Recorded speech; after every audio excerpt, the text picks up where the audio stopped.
Lord, salamat Panginoon. Samahan mo kami Panginoon sa aming buhay, Lord, sa pagpapatuloy namin Panginoon.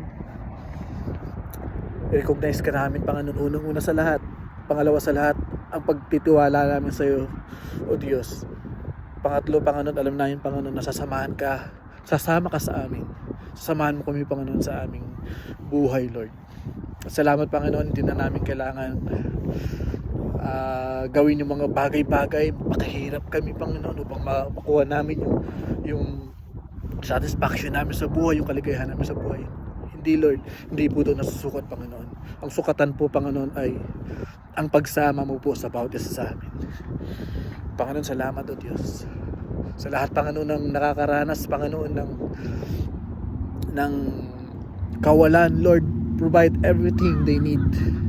Sa lahat Panginoon na nagdadalamhati Panginoon, kung mayroon man sa kanila O Diyos, alawin mo Panginoon. Sa lahat Panginoon na nabibigatan Lord God sa kanilang buhay Panginoon, Lord, tulungan mo Panginoon. Sa lahat Panginoon na may karamdaman, Lord, stretch your hands upon them Lord God, at pagalingin mo sila Panginoon. Salamat O Diyos, pinupuri ka namin Lord, niluwalhati ka namin Panginoon sa aming buhay Panginoon. Sa pangalan ni Jesus, Amen.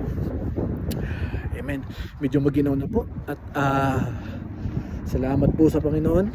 Salamat po sa ating lahat. Magpatuloy po tayo sa ating Panginoon. At kamtan po natin ang kapayapaan at ang kapalan ng galing sa ating Panginoon. Ingat po tayong lahat. Amen. Coffee.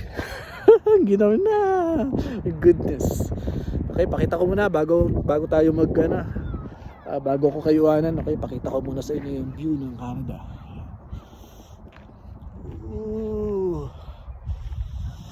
Nung nakaraan, naabutan ko pa ng snow.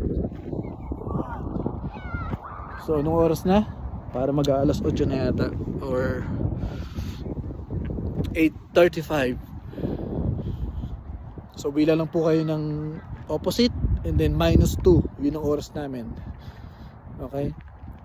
So kung alas 12 dyan ng tanghali, ay alas 10 ng gabi dito sa lugar na to. Salamat po, pagpalain po kayo ng ating Panginoon. At sama niyo po ako lagi sa prayer. Bye bye.